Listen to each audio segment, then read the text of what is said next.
오케이. 자, 요한복음 6장 봅시다. 요한복음 6장. 다시 읽어요? 예. 이제 읽으면서 합시다. 읽으면서. 자, 요한복음 6장 이제 29절 말씀 봅시다. 29절.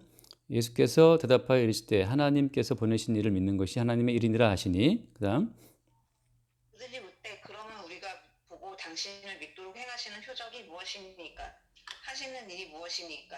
자, 이제 유대인들과 예수님과의 대화의 초점은 유대인들은 생존 문제를 바탕에 두고 예수를 바라보는 거예요. 그러니까 자기들의 생존 문제를 해결해 주는 자를 믿겠다라고 하는 건데 예수님 말씀하시기를 아버지께서 보내신 자, 곧 나를 믿는 것이 하나님이라고 그러니까 그들의 입장은 그거지. 그럼 당신을 보고 믿을 만한 표적을 내놔봐라 이거지.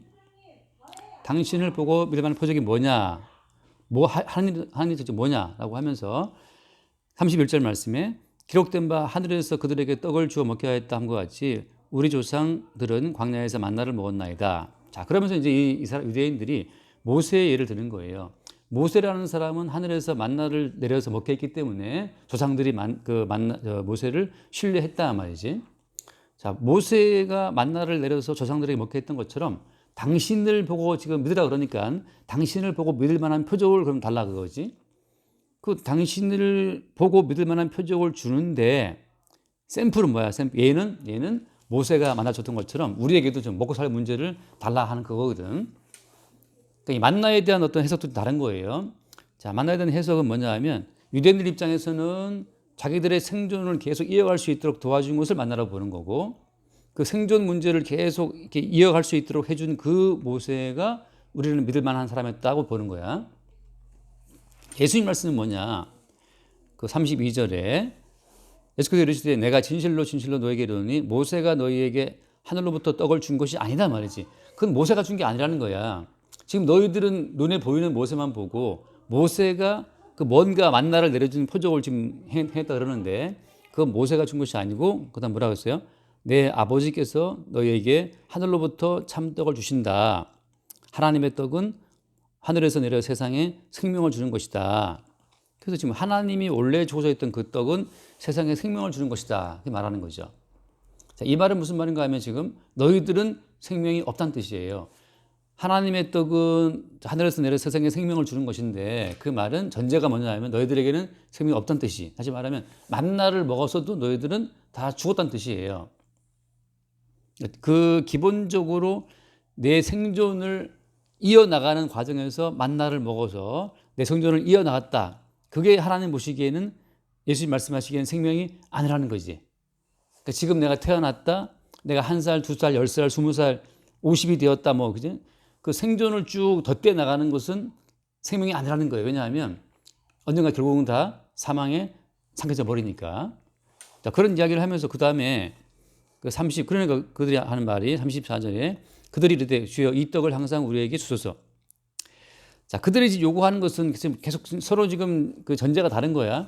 나의 생존을 계속 이어나갈 만한 떡을 달라고 그들이 요구하는 것이고 예수님 말씀은 지금 너희들이 말하는 생존은 사실은 생명이 없는 거야. 나는 생명의 떡으로 왔다 말씀하시는 거고 그래서 지금 그들이 요구하는 것은 그런 생명을 주는 떡을 달라 그런 건데 35절에 예수님 말씀 예수께서 이르실 때 나는 생명의 떡이니 내게 오는 자는 결코 줄이지 아니할 터이요 나를 믿는 자는 영원히 목마르지 않을 것이다. 그러나 내가 너희에게 이르기를 너희는 나를 보고도 믿지 아니하는도다 하였느니라. 자, 주님 말씀 내가 바로 생명의 떡이다. 이게 참 놀라운 선언인데 자, 모세를 통해서는 하늘에서 뭐가 내려왔단 말이지. 하늘에서 만나가 내려왔는데 예수님 하신 말씀은 나도 하늘에서 내려왔다는 거야. 근데 모세가 내렸던 그 만나는 모두 죽어버리는 거지만 나는 생명의 떡으로 왔는데 나를 믿는 자는 영원히 산다고 말씀하시는 거고 그래서 그 뒤에 말씀 나오지만 그 38절에 내가 하늘에서 내려온 것은 그래요. 그래서 예수님 본인이 그 하늘에서 내려온 분이라고 자기를 소개하고 있거든. 지금 이스라엘 유대인들은 그 옛날 모세 때처럼 뭔가 하늘에서 떡이 떨어지지 않을까? 저 양반을 예수가 말하기를 자기 믿어 그러니까 예수를 믿을 만한 표적 자체가 그 뭔가 하늘에서 신기한 걸 주지 않을까 기대하고 있는데 예수님 하신 말씀은 내가 바로 생명의 떡이야 하늘에서 내려온 그 말씀을 하고 있는 거야. 그래서 그 뒤에 하신 말씀이 그 이제 39절 말씀에 나를 보내신 이의 뜻은 내게 주신 자 중에 내가 하나도 잃어버리지 아니하고 마지막 날에 다시 살리는 이것이다. 그리고 내 아버지의 뜻은 아들을 보고 믿는 자마다 영생 얻는 이것이다. 그러니까 마지막 날이 있고 영생이 있어요. 그러니까 마지막 날에 사는 것이 영원한 생명을 얻는 것인데 지금 우리가 사는 생명, 우리가 지금 생각하는 생명이라는 것은 어쨌든 생존이에요. 생존. 생존은 죽어버리고 죽음 이후에 또 다른 죽음이 있다고 말씀하시는 거죠. 성경은. 죽음 이후에 또 다른 두 번째 죽음이 있다. 그 둘째 사망이 이제 지옥인데 예수님 하신 말씀은 내가 생명을 들어왔다고 하는 것은 그 둘째 사망으로부터도 우리를 이제 구원한다고 말씀하시는 거예요. 그래서 예수님께서 우리에게 깨뜨리기를 원하는 그 하나의 사고방식은 바로 뭐냐. 아까 말했던 것처럼 영생이 온 자는 그 영생이 출처가 되어서 오늘 우리의 생존이 있다고 하는 거예요. 유대인들이나 모든 사람의 생각은 지금 나의 생존 자체를 유지하기 위해서 어떤 뭔가 떡을 먹어야 되고 밥을 먹어야 된다고 생각하는 거고 그렇게 뭔가 양식에 의해서 지탱되는 나의 생존을 살아있다고 생각하는 거지만 결국은 평생을 먹어도 결국은 죽는 거니까 평생을 먹었지만 결국은 죽잖아요. 우리가 살려고 먹었는데 결국은 죽어. 평생을 먹어도 죽는 거지. 코로나 안 걸리려고 백신 맞았는데 계속 맞아야 돼. 계속 뭐 앞으로 뭐 3, 4차 맞아야 된다면서요. 그런 것처럼 이 평생 먹어도 사람이 다 죽거든. 그래서 그들이 요구하는 것은 예수님 지금 내 생존을 이어나가기 위한 그런 떡을 달라고 지금 요청하는 거고 예수님 하신 말씀은 야 니들이 네 생존을 위해서 떡을 아무리 많이 먹어도 다 죽어. 그 말씀하고 있는 거고 그래서 지금 너희들은 광야에서 내렸던 그 만나를 오해하고 있다는 거예요. 그 만나를 내렸던 이유는 바로 뭐냐 하면 너희들을 살리기 위해서 만나를 준 것이 아니고 너희들이 사실은 죽음 속에 있다는 것을 알려주기 위해 만나를 내렸다고 하는 거야. 그게 지금 다른 차원이야. 광야라고 하는 것은 광야라고 하는 장소는 3일을 못 넘겨요. 물이 없이는 사흘 이상 우리가 살 수 없기 때문에 그러니까 뭐 60만 명이라 그러는데 다 포함해서 200만 넘는 그 엄청난 그 사람들이지 이스라엘이지 그 이스라엘이 광야에 들어왔어요. 3일이면 다 죽어요 사실은. 근데 계속해서 어때? 하늘에서 만나가 내리고 반석이 터지고 물 나오고 하는 그런 과정을 살았단 말이지. 하나님이 이스라엘에게 알리고 싶었던 요점은 뭐냐 하면 너희들은 지금 죽음 속에 있다는 거지. 죽음 속에 있다. 마찬가지예요. 성경이 우리에게 말씀하고 있는 것은 너희들은 지금 죽음 속에 있다고 하는 거예요. 많은 사람들이 성경을 믿고 교회를 나오는 이유는 자기의 생존을 유지하고 지키기 위해서거든. 이거는 사실은 자기를 속이는 분들이 많기 때문에 뭐 인정 안 할 수도 있지만 누구라도 마찬가지예요. 생존 자체를 보장되는 선에서 예수를 믿는 거지.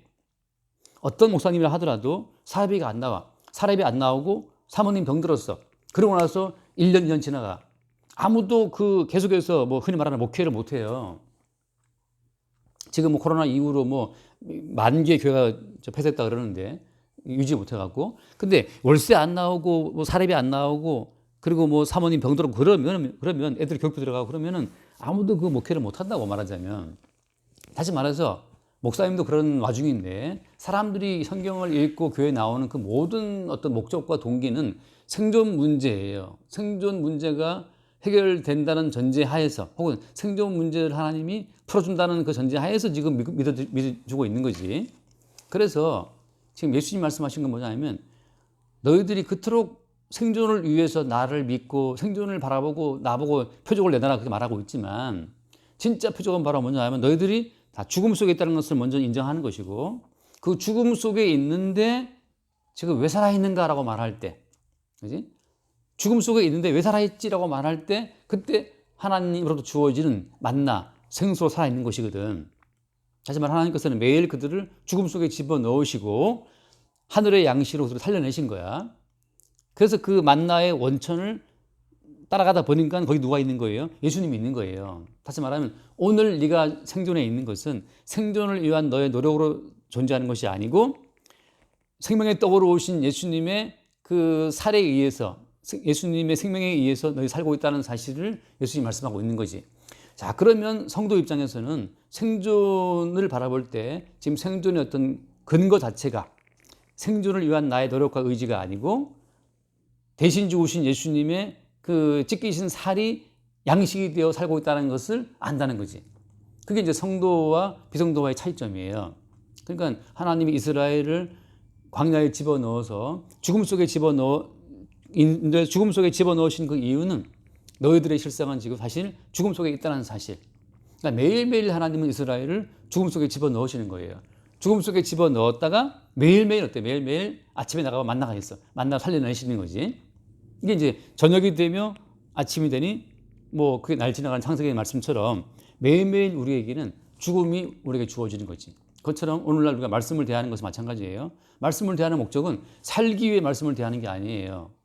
성경은 우리에게 뭘 말하느냐? 사실은 네가 죽음 속에 있다는 사실을. 요한계시록 같은 경우가 요한계시록이 사실은 집으로 치면 집 천장에 해당되는 거야. 우리가 집에서 그지? 안방에 있건 거실에 있든 간 항상 우리 머리 위에 뭐가 있어요? 항상 머리 위에 천정이 있잖아. 그런 것처럼 요한계시록에서는 7 인재앙, 7 뭐 나팔장, 7 대접재앙, 요한계시록은 다 재앙으로 세상을 두드려 부수고 있는데 항상 우리 머리 위에 재앙이 늘 대기하고 있어요. 그 말은 무슨 말인가? 너희들은 항상 지금 죽음 속에 있다는 거예요. 죽음 속에 있다. 지금 내가 살아있다고 뭐 웃고 뭐 즐기고 그게 지금 그 생존을 위한 나의 노력에 근거해 있다고 지금 착각할 필요가 전혀 없는 거예요. 그래서 지금 뭐 백신 부작용으로 죽은 사람이 1342명이라면서 그 1342명이나 된 사람이 백신으로 죽었대요. 물론 이제 그 외에 뭐 식물인간처럼 된 사람들을 포함하자면은 뭐 훨씬 더 많고. 그러니까 이전에 뭐 코로나로 죽은 사람하고 숫자가 거의 뭐 올라온다는 거지, 같이 비슷하게. 그러니까 말하자면 코로나로 죽고 백신으로 죽고 굶어 죽고 배불러 죽고 못 먹어 죽고 너무 많이 쳐드셔 갖고 이 뭐 당뇨로 죽고 바로 이런 표현, 이 쳐드신다는 표현이 안 좋은 표현인데 그렇게 이제 죽는 거예요. 하나님의 재앙 자체가 계속 우리 머리 위에 있다고. 그 말은 무슨 말인가? 사실은 우리가 죽음 속에 있다는 거지. 그러니까 오늘날이 현대판의 광야예요, 광야. 그러니까 성도만 이 광야의 비밀을 알아. 어떤 비밀을? 우리는 생존의 의지로는 하루도 우리의 이 어떤 이 인생을 유지할 수 없다는 사실을 안다는 거죠. 광야에 집어넣어 보니까 사흘을 못 가요. 그 열렬한 신앙심이 홍해를 건넜을 때 이스라엘 백성들이 엄청나게 찬송을 막 엄청나게 대단하게 했거든요. 소고치고 막 노래했다고. 지금도 어떤 큰 교회 가면 이렇게 뭐 댄싱 팀이 있어요. 그 댄싱 팀 뭐 흰 옷 입고 막 춤추고 그러는데 사흘만 굶기면 모든 예배의 댄싱, 모든 예배의 설교자 다 사라져요. 사흘만 물 없이, 일주일만 물 없이 양식 없이 가면 모든 예배 현장에서 설교자 사라지고 뭐 찬양팀 성가들 다 사라져 없어. 다시 말해서 하나님께서는 지금 계속해서 너희들의 생존은 생존을 위한 너희들의 노력, 주님 우리에게 빵을 주세요라고 하는 너희들의 그 기도, 너희들이 기도하고 헌신해서 하나님이 그걸 보시고 너희들에게 빵을 주고 무슨 물을 준 것이 아니라는 거지. 그럼 오직 뭐냐? 하늘에서 내려온 생명의 떡이신 예수님의 희생에 의해서 지금 너희들에게 매일매일 새로운 양식이 주어지고 있다라고 할 것 같으면 지금 점심때 내게 주어지는 그 밥 한 그릇이 생명의 떡으로 인해 주어지는 생명의 선물이 되는 거죠. 그런 자에게만 뭐가 있다? 마지막 날에 영생이 있다고 하는 거죠. 이미 영생이 와 있기 때문에. 이미 와 있는 영생 자체가 마지막 날에 확인되는 것 뿐이에요. 영생이 없으면 못 가는 거지. 나 옛날에 제주도 가는데, 옛날도 아니지, 얼마 전에 제주도 가는데, 얘기했나 모르겠다. 저 탑승 수속 하는데, 이쪽에는 왠지 사람이 텅 비었더라고. 이쪽은 사람이 막 서 있고. 난 그쪽으로 갔다, 없는데 갔어요. 사람이 갔더니만 거기에는 생체 등록을 해놓은 사람만 딱 손대면 통과되는 곳이었어. 난 당연히 안 돼 있지. 그러니까 안 되니까 나중에 보안 와서 이제 안 돼 있으니까 나한테 물어보더라고. 생체 인식 했냐고. 그래서 나는 그 말을 못 알아들었어요. 당연히 안 했지. 그러니까 그 보안 요원들이 저쪽으로 가시라. 그래서 갔단 말이지. 생체 인식이 되어 있으면 언제라도 가서 그 보안 검색대에 딱 찍으면 이제 입국에 있던 탑승대 수속 통과된단 말이에요. 그처럼 영생이 이미 온 자에게는 마지막 날에 사는 것이고 지금 영생이 없으면 영생 끝낼 수 없어요. 그래서 지금 이 유대인들과 예수님의 대화가 오늘날 똑같아. 오늘날 10년이 지났지만 오늘날 또 많은 기독교인들이 헷갈리고 있어요. 내가 기도하고 헌신하고 열심을 보이면 하나님이 그걸 보시고 뭔가 이렇게 상으로 주는 은혜로 살고 있다고 생각하는데 그게 아니라는 거지. 사실 우리는 뭐예요? 뭘 하든 죄를 짓든 죄를 짓지 않든 선교를 하든 하지 않든 우리는 다 죽음 속에 있어요. 다만 살리시는 주의 생명으로 말미암아 지금 내가 생존해 있다는 사실을 볼 때 그때 이미 우리는 그 영생의 기반, 영생에 의해 주어지는 선물의 한 그 부분으로 오늘 우리가 살아있다고 하는 거지. 그게 이제 구원받은 성도와 그렇지 않은 자들의 차이점이에요. 여기까지 합시다. 그럼 기도할게요. 기도하시고 마칩시다. 네. 하나님 아버지 감사합니다. 항상 저의 노력과 기도와 여러 가지로 생존하고 있다는 저의 착각을 항상 깨트려 주시고 예수님의 만나로 내려오신 예수님으로 저희에게 영생이 있음을 알게 해주세요. 우리 주 예수 그리스도 이름으로 기도드렸습니다. 아멘. 주님 감사합니다. 생존을 위해서 표적을 구했던 유대인들처럼 우리도 오늘날 생존을 위해서 예수를 믿고 생존을 위해서 기도할 때 따라올 많은 표적들을 우리가 기대하고 있습니다. 그러나 사실은 진정한 표적은 요나의 표적처럼 우리가 죽음 안에 있다는 사실을 발견하는 것이요. 죽음 속에 있는 우리가 왜 살아있는 것인가, 생명의 떡으로 오신 예수의 은총으로 살아있음을 아는 것임을 날마다 새롭게 발견하게 하여 주시고 우리의 모든 삶이 생명의 떡으로 오신 예수님에 의해 주어지는 은총의 선물로 하루하루 존재하고 있음을 늘 새롭게 깨닫고 주님을 찬송케 하여 주옵소서. 우리 주 예수 이름으로 기도드립니다. 아멘.